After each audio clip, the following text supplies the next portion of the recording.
Welcome in, everyone. RFK Refugees Podcast. Ted here, John here. Oh, All right. I'm just here so I won't get fined. Yeah, I think we on Saturday. Let's recap a little bit of my day. I went to City Stadium, saw the Kickers lose. As my camera bumps in and out, hopefully that will come back soon. Just lovely. It's quitting, just like we're gonna push through. We're just gonna push through. At least it'll be audio for At least half of it. at least there's still audio. At least there's still audio. So yeah, like my camera shorting out. Of course, DC United losing 7-1. And then suddenly my wife and I looked at the ceiling of our brand new house that we just purchased and said, "Hey, no. what's that brown spot on the Oh, no. ceiling above our master bathroom?" So that's been my weekend. It's just been, kind of piling on top of piling. Work's been rough. But DC United's like, you know what? We're just going to pile a 7-1 game, and guess what? You got to talk about that. So what a challenging and unwelcoming welcome to home ownership there. I think it's been less than 2 weeks, right? 3 weeks maybe? Yeah, three. It's been we're at the month period. I think we closed on the 9th of May. So we're at the month period. So it's like you're at the 30-day return policy. You can be like, "Hey, fix this, please." Right? That's how that works. That's how home buying works. Exactly. I was like, "Oh shoot, let's call the maintenance." Oh no, nope, all on me. It's gonna get really good at YouTube, Ted, and Googling plumbing hacks. I had a better weekend than Ted. I will just say that from the top. I was in New York City with my friend, doing cool stuff, eating nice food, seeing the Yankees get beat by the Red Sox, and absorbing the 7-1 defeat via my phone and via our Discord, going into further and further, deeper and deeper holes of sadness. That's how I experienced it. But, a mixed bag for me on and off the field this week. But, I think I had an idea when we were watching this, is that, boy, I don't feel like talking by ourselves about another shellacking this team faces, another almost historic defeat. I don't feel like it. I don't know what the point of doing it would be. And then I thought, wouldn't it be cool if other people did that for us to some degree? This is the first time we've done this. I would like to keep doing it.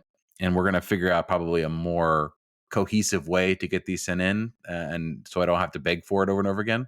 But maybe after listening to the first time, people will say, "Hey, I'd like to hear my voice on there." So I'll respond next time. But before we do that, I guess we should probably talk about what occurred to make people feel the way they feel now. Yeah. So DC United, of course, playing during the international break, which is a very smart move. A lot of players missing. I could go through the list of players. Kai Roll's not there. Matty Peltola not there. Borisino not there. That's going to become important, I think, in this game. Your two starting center midfielders, I'm calling them starting right now. They played a excellent game against Cincinnati in the midfield. They controlled that game. They limited the chances. And then they both went away for international break. I think what Matty's going to be away too for like the Euro. Did I read that he's going to be away for the Youth Euros? Not really sure what's going on there. Maybe there might be something coming up. There was I didn't see the quote yet. I just heard it mentioned. So apparently he said something when he went back to camp about being unsettled or being unhappy, which who could blame him if that were true? Yeah. He's not getting the opportunity. He's not getting the starting jobs. He has started to get opportunities to make his case, but maybe making his case pretty good because in his place in the center midfield was Brendan Cervenia and Rita Zohir. I've been a long person who does not understand why Troy trusts Rita Zohir. But this time there was no other person to play center midfield. So I guess you gotta throw him out there. Really, Jackson Hopkins, this was your moment, man, and you just keep getting hurt over and over again. Yeah, you just can't be available. So basically, it went about as well as you could have expected. DC United were just completely bypassed in transition. All the goals came from transition moments, which this team has struggled against. And the formation shift that they made, is supposed to guard against that. And it didn't today. They looked just completely overrun, scrambling, nothing really. It was sloppy goals all around, and transition moments, and the midfield was completely just bypassed every time. It was like there was no presence where Chicago felt threatened. I felt in the midfield. Um, this is a game that should not have happened. DC United has a choice. They have a choice when they make the schedule as to whether you play for international breaks. It's basically an option. It's like, do you want to make your team available for these international breaks? And DC United, I guess, rose their hand or said, we'll take that. And it's pretty easy for me to see why. Because if you don't play these games, then you're probably substituting it with a Wednesday game where there are fewer tickets and fewer sales. And to me, I'm going right into this. To me, it undersells. It undersells for me. It shows where this team's priorities are. Yes, and they're not on being a competitive soccer team. I truly, and this isn't really a knock on Troy and Allie. I do believe they are doing their damnedest to try to put a competitive product on the field and to try to find players that can serve this team. They are working within what ownership gives them, but the business operations of this team, everything else around this team is pulling, no, we cannot sacrifice a Saturday night game. Those are the only reason we'll get, bored parents that take their kids out to a game because tickets are cheap because the team is bad. We can't sacrifice that. And now you are losing season ticket holders. We've had people come in and say, I'm done. This is it. Yep. Canceling season tickets. This was also the first time that the Spirit have outdrawn DC United at home on the same weekend in history. So just kind of interesting that it happened this weekend on the back of a 7-1 loss and the Spirit losing their coach to, their cousin team, and then going out there and putting a wallop on the opponent. So, things are bad. Things are very not good. I think, it is a fair excuse to talk about a lot of the stuff, to talk about sort of the missing players. I made the joke that the reason the team is so bad is because they're too good and they have too many international players. And in the past, that would never be a problem because they wouldn't have any players that were good enough to play for any national team. So it didn't make a difference. And now we find ourselves in the situation where actually it's half the team, unfortunately. So that's fair. I mean, Chicago was missing two of their best players. The guys who scored, the guys who we made look like the best team in the universe, or some of the best players are not going to wow anybody. Gutierrez scored at the end, but Barlow is not going to be. Has he made? Am I recalling? Did he make like a January U.S. national team camp one time? Possibly. There's a lot of players that made that January very camp. fringy, the fringiest of fringy, if possible. So, I think the defending looked like it did at the beginning of the year. And also at times last year where they get pulled out of position and then Bartlett is in the sprinting. Let me see if I can keep up your center forward, putting the ball over the top. And he's not going to ever. Neither would Kai Rouse, I think, honestly. I think that's just if we lose shape to the point and we don't have any pressure on their wingbacks so that they can't just pick balls over the top, that will happen. There's not really any players. Do you want to call out anybody that did? I mean, hard to say 7-1. Anyone did well. Did anyone not do horribly in your mind? Barraza's probably, if June was available for the next game, just on the basis of like, well, if you did it last time, if San Jose warranted a change, Chicago probably should warrant a change. But he's not healthy, so.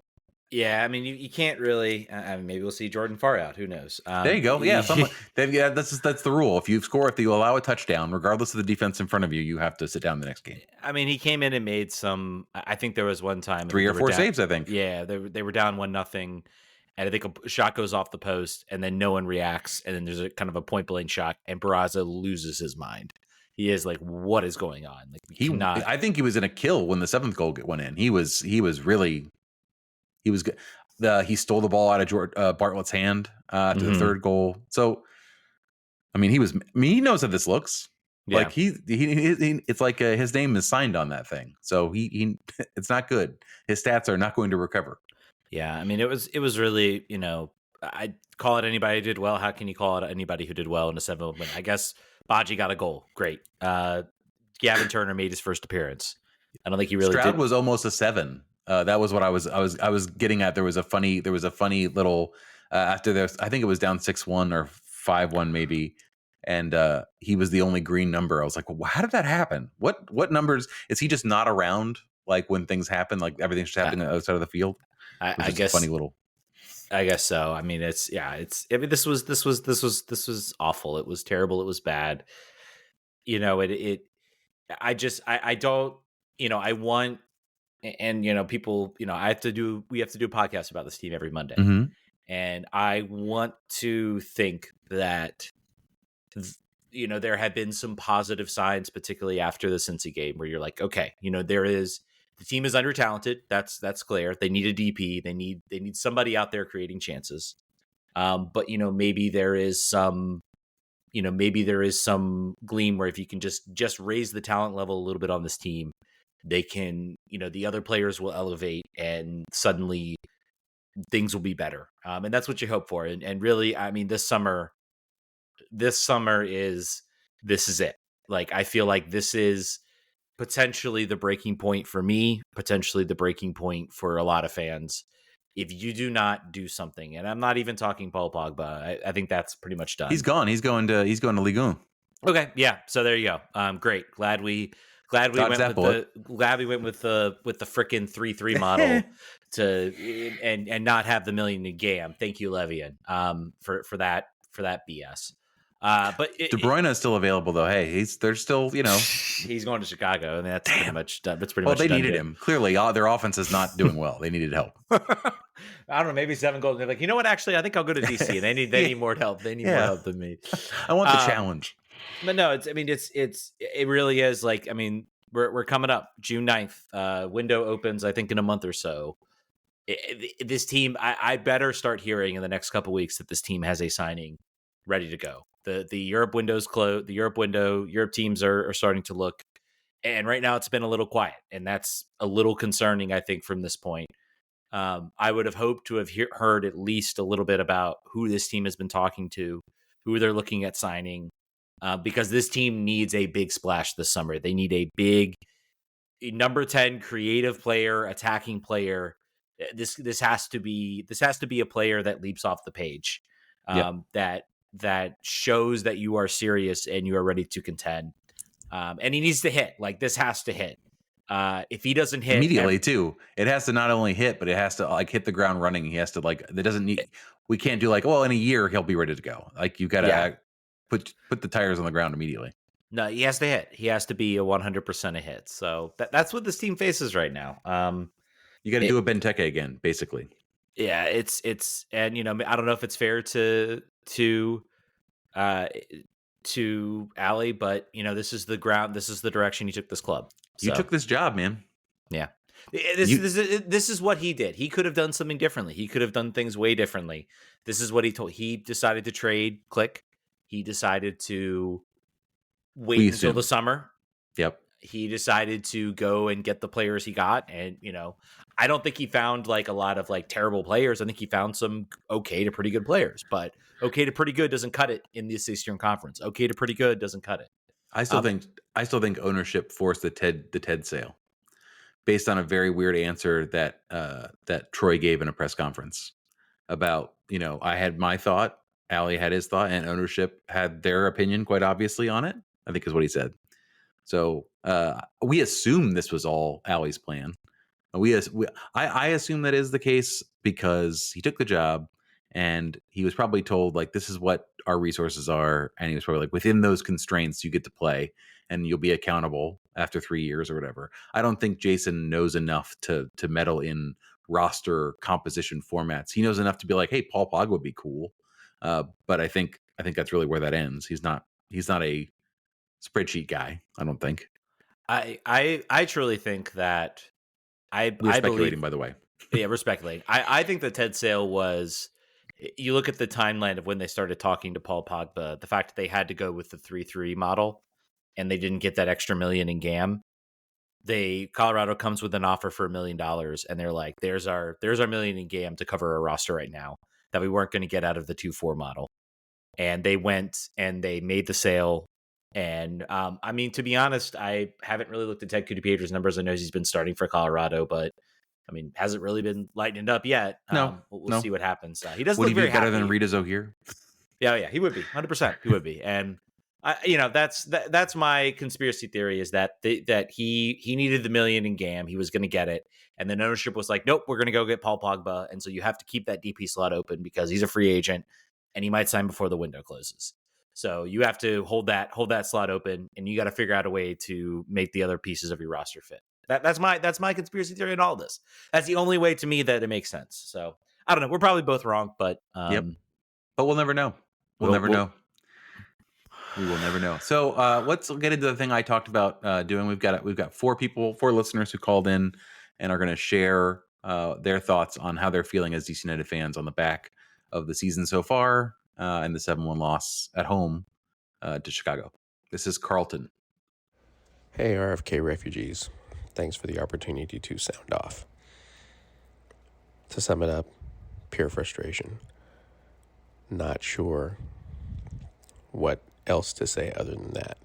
There isn't one particular person to blame for last night's effort, as it just wasn't good enough for sure. But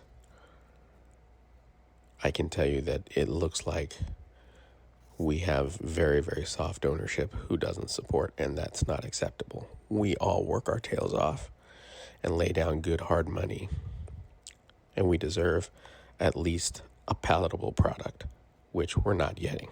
You can't have just one person be the focal point and expect us to be a competent team. The guy's been hurt for 4 to 6 weeks with no end in sight. Something's got to change. So that was Carlton. I love the dramatic pause at the end. It made me feel like we're doing StoryCorps or NPR. I think that's something that isn't talked about how, we look at this. Neither of us are season ticket holders, by the way, obviously. We have our dedication is in our time and effort, which there is a considerable amount. But there are a lot of people who are paying lots of money to support this team. There's the new AV lounge. There's the Bluefin Tuna Lounge or whatever the hell they're calling it. There's people that are spending thousands and thousands of dollars to go watch this team. There's people that are spending a couple $100 and still watching this team. Still money to them. It counts. And when you look at this roster that's built and you look at the ambition you've seen in certain windows, understanding, of course, we've consult the records. We have talked about all the excuses about why we did those things and why it made sense and blah, blah, blah, blah. But this is still at the end of the day, like a dollars and cents proposition. It's about your entertainment dollars, the way you spend your time. Why should you re-up your tickets for next year based on this year, based on the plan, based on, the 3-year plan that was sold to us last year? Why would you do it if you weren't in a contract already? You're already very, as it stands, going to get your 30%? 30% back. Yeah. You're already looking like you're going to get a return. Maybe they amp it up to 50% next year. I don't know. Maybe how this works, but so that was Carlton. Do you have any thoughts on Carlton? We're going to roll the next one. No, I mean, I think he hits all the points. I mean, I think you're right about the time. Why would you buy season tickets for next year? My recommendation is don't. Yeah, I don't. Just hold it off. See what happens this summer window. Maybe there's something that gives you a little bit of hope, but other than that, just hold off. I have seen people in the community in our Discord on Blue Sky, less on Blue Sky now, but on Discord and Reddit, people that I have seen be positive for like a long, long period of time, and people are starting to break. Yeah, people are starting to give up, and that's you want to see that. Next one is Elijah M. The RFK Refugees, longtime listener, first time caller. I think. Generally feeling pretty down about this team and about this season. Felt more positive, obviously, after the win in Cincinnati. It seemed like things were starting to click. But, understanding the situation with the international call-ups going on, but to see this team concede 7 to another team in Chicago's position, and with similarly an impacted roster was brutal. Makes you not really want to tune in and keep watching. Yeah, that is the other part of the Chicago thing is that that is still or it's the other thing about losing 7-1. It was against Chicago, a team that we looked at the beginning of this year, like, oh, they got a new coach, but we're still I think we played them at the beginning of the year and the score was 2-2. 2-2. Yeah, we were upset that we didn't get a win. We were like, yeah, of course we're gonna win. We're gonna win these first 4 games. How could we not? Toronto's horrible, Chicago's bad, Montreal's bad, and we beat none of them. I do take a little issue with similarly. We were far more impacted. We were far more impacted than I think Chris Brady was like the only notable person I recognized on the Chicago roster that was missing. Wasn't Kuipers missing? Maybe he was. Yeah, maybe Kuipers was missing. But still, I mean, they still had Kellen Acosta out there.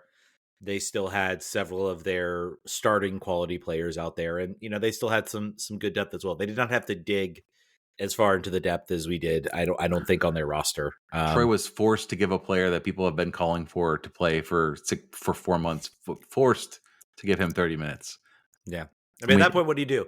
And I think to me, the nature, I mean, if this game is 3-0, if it's 3-1, if it's 2-1, I think we can look at this and say, well, we just didn't have, even 3 or 4-1. I think we can just say, I think you can use kind of the, they didn't really, they were, look how dead they were. Losing 7-1 is like you gave up. Like the entire roster just gave up. I think a lot of those players out there on the field, I think I'd be surprised. Maybe some will still go out there. Baji will probably still be out there by necessity. But I mean, do you really maybe this is the game where finally Troy's like, maybe Reed O'Heir is not the guy to have out there, but maybe. I think there will be players that will suffer for this and they will be pushed down the pecking order because they just did not perform. And that's what happens. There are consequences. I really do want to see Jordan Farr against Salt Lake. I know it's not. I just want to see it. I want to see us go down the list. Like, all right, well, we bought 3 goalies. We're going to try them all. I just have found this funny too. I want to show this. I missed Enow. I missed Enow so much. I'm like, we're bizarre world. What a change! What a change! A change of pace we've had here. There are players that make him look good. It's true. Yeah. Fidel Barajas, by the way, has 2 more games left in his loan. He played 10 minutes. So wonder if you'll see him similarly in Salt Lake or Nashville. Yeah. Who knows? Our third clip. This is Ross. Ross Wilkers here. How am I feeling? Seeing DC United when they've been great, very good, not good, and even bad. This is one of the rare times where, in following this club, I feel hopeless, like they've hit rock bottom, fallen, and can't get up. And it must be said that for as much as we hearken back to the glory days of the team, it's harder to achieve that in today's league with the structure and the rules are what they are. However, being this bad, being this decrepit, and allowing this DC team to crumble, it's bad for soccer, it's bad for the league, and I'm not sure that the current ownership in place understands that, and it's a time of mourning for me. Ross is not one of the guys that has normally been very positive. I think he's been here for a while at this particular. I don't know. I love all you guys. I don't know you personally. Talk to me on the Discord more so I can know who you are. But I followed you on different stuff. The community is small enough that I recognize all these names, which is wild. And I think he's been sort of in this boat for a little while. But yeah, I mean, the problem is we have the world historic worst season, and we have some win. We're still we're in the hunt. We beat Cincinnati last week. Like, we're annoyingly not moribund. The only reason Troy Lesesne still has a job is because this team is still in the Open Cup. That is if they had lost that penalty shootout to Charlotte, I think Troy Lesesne would have been maybe not let go. They would not have a job. Like, he would be done. I fully believe like he is in Mendelsohn 2013 mode. I think that's why you're not seeing. I think I'm not sure what Benteke's injury is, but I have a strong feeling. I have a strong suspicion that he might be ready to go, but there is probably like a no. We're gonna like the most important game for him to be healthy right now is July 7th, 8th, whatever that game is against Nashville. That is the most important game. The 9th. Yeah, send him to Nashville now. Let him get acclimated to Tennessee. Let him eat the local food. Let him grab some hot chicken. Grab some hot chicken. Stay there for 2 weeks. He can stay in the weird. So I am going to be there, as I've already said. Maybe I watched the end of Troy Lissane's Reign. Maybe that's possible. I'm in like some weird. I wanted to get the cheapest hotel. I'm trying to do this as cheaply as possible because it's dumb. Like inherently, I'm going to see like an Open Cup game on a Wednesday. I'm flying on points. I'm staying in what I think is like an office building that they put a bed in at night. And they just give me like a 4-digit code, and then I go in, and there's no other furniture except for the bed in the room. So it's right across the street from the stadium, though. So that is cool. I know that a lot. I don't say a lot. I know that there were quite a few people talking about going to this game. I hope that in light of that, people don't decide not to go, and it's just me going. That's possible. But yeah, I'm wondering if, to your point, that all of the cards are on that game at this point. So yeah, it's 2013, man. It's the season's riding on this. If this team finds a way to magically make their way to the final and win the Open Cup, just like they did in 2013, the mood of this whole organization will shift, and it will shift fairly drastically. Because you will have, you'll get Champions League, you'll get all the things that this team used to compete for.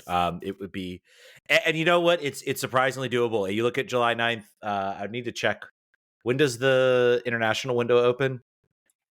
I'm trying to. Not sure. Yeah. Are you ready to see Rita? Are you ready to see Rita Zohir start for the Champions League first group stage game next year when we make it in? Maybe. I'm not sure. I really want to know the MLS transfer window now. Devin McTavish scoring goals against Harbor View FC. And then come on, I miss those days.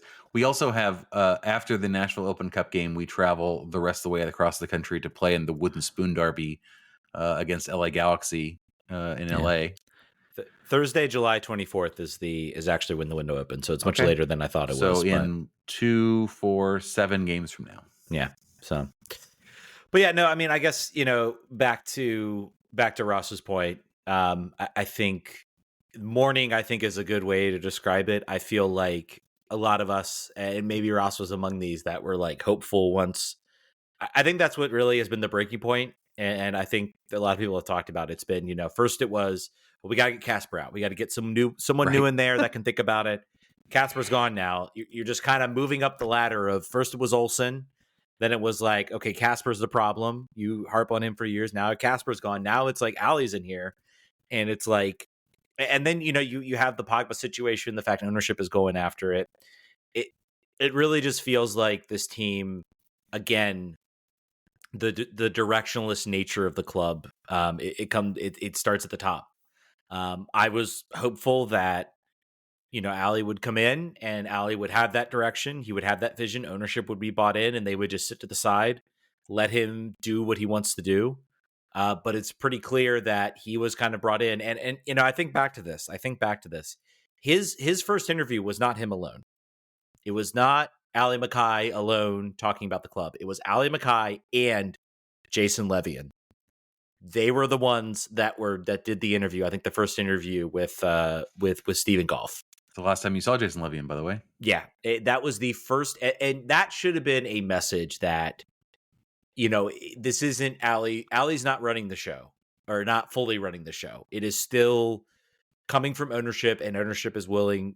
Ownership thinks that they can go out and sign players like Pogba. They're probably getting a guy in there because I'm sure Jason maybe doesn't trust finding some of the complementary pieces. But if there's a big piece, you bet that there's a say in there. And I think that should have been telling when that interview first happened. Yeah. I saw an interview in The Athletic about Rabel Morrison and him saying he wanted another chance and like everything was against him. they didn't even mention his time in DC United, other than to say that Wayne Rooney brought him in, and everything was about his past. That's why he didn't get a fair shake. I was like, I don't think that was what happened to you here, man. No one will ever say, but I don't think it was that. Moving on, last clip. This is Nick. This is Nick Michaels. Thanks for this opportunity to share thoughts. What I've been feeling recently is a loss of pride. I became a DC United supporter in 2006, 2007.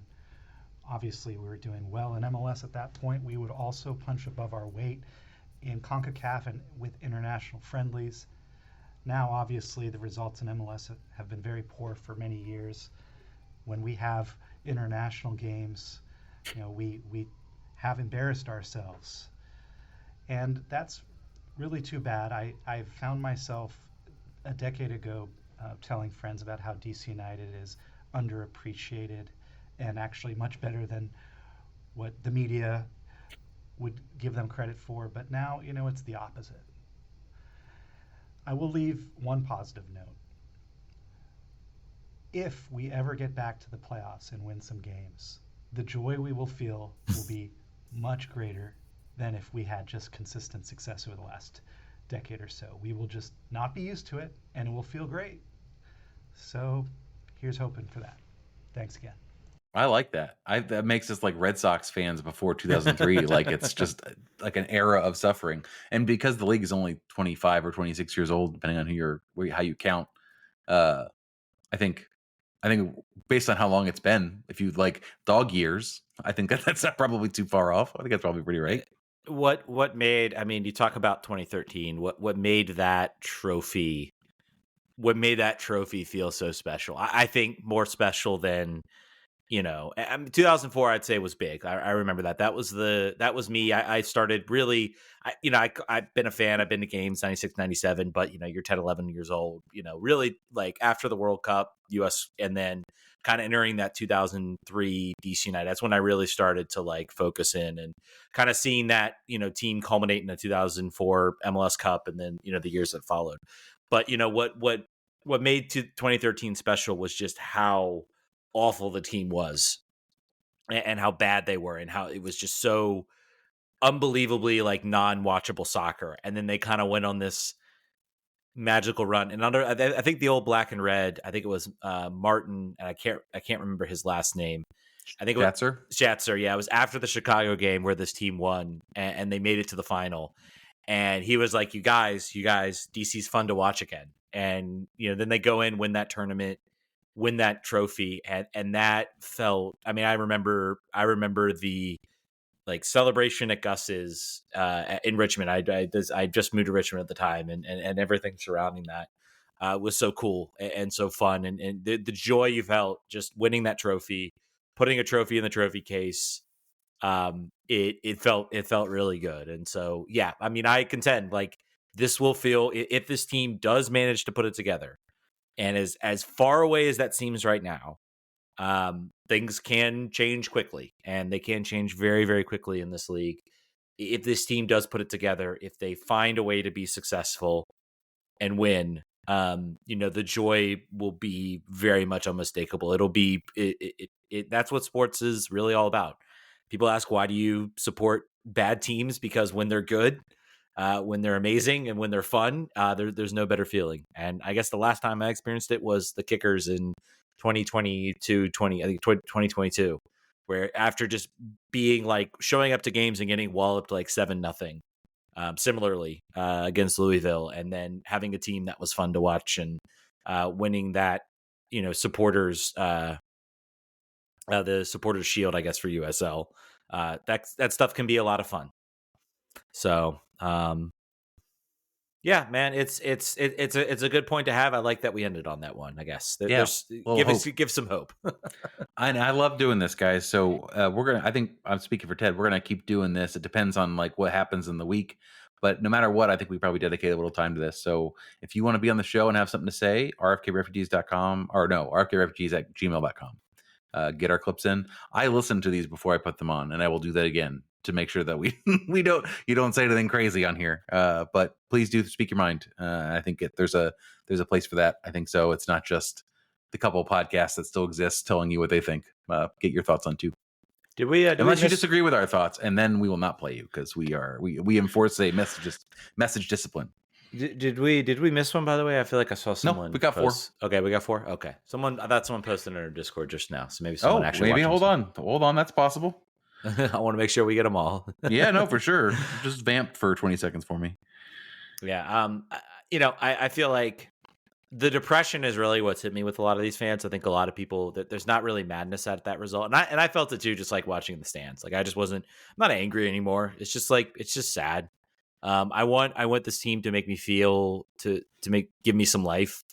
Looking at Cincinnati, looking at that game, even that game after that game, I was just kind of like, okay, they won, that's good, but I don't really feel.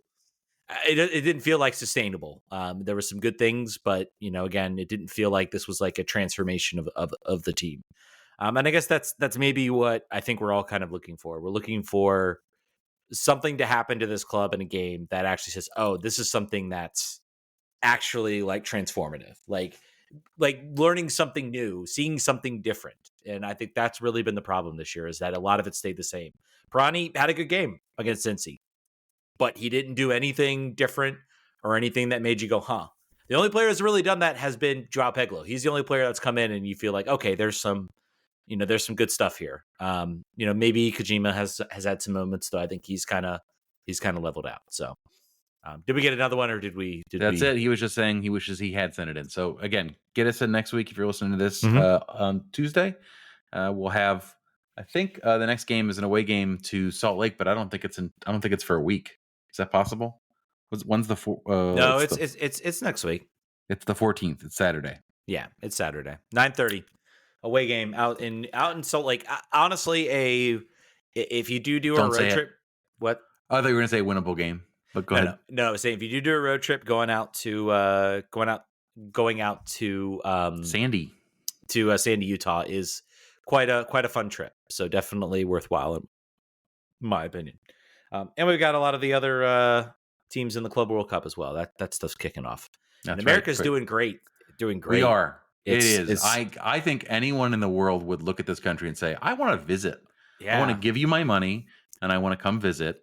That's what I want to do. Definitely not worried about, a Gestapo type force picking me up off the street or denying me entry and forcing me into a windowless room while they ask me what I'm doing when I'm coming to the World Cup. Just no chance of that. No chance whatsoever. All right. Do we want to talk a little Spirit? Because yeah. I don't have anything. They won. We talked a lot about the coach change last week. Mm-hmm. I didn't get a chance to watch the game. So very odd press conference, it seems like, that was held, where I think people are kind of asking the question as to why and not really getting a straight answer.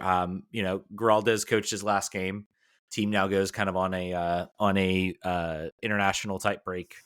The team played well. This was another game where they looked really good. They completely dominated very much all phases of the game. Corey Bethune looks really good.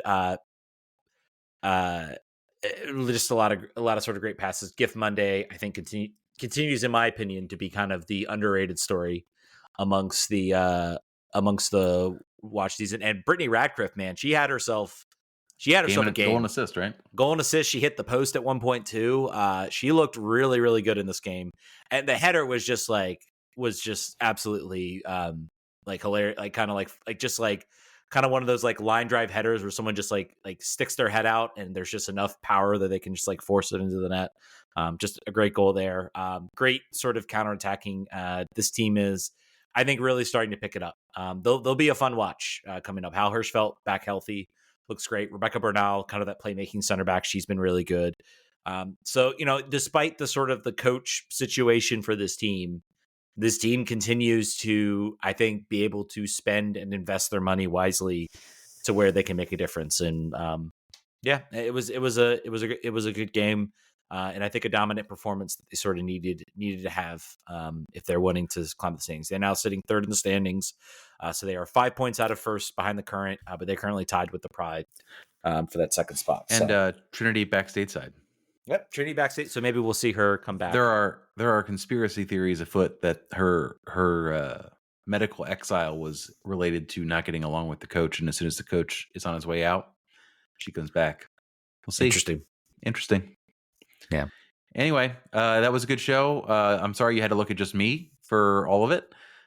Make sure that you, go check out our patreon.com/RFK Refugees for the occasional second episode, but more really just, a chance to support the show and make sure we keep doing this to figure out what's wrong with Ted's camera that clipped out. And then, we'll be back with rain or shine. We'll be back next Monday, no matter how the Saturday goes, and talk about it. And if you want to have your say, like I said, rfkrefugees@gmail.com, send it in. Yep. Vamos.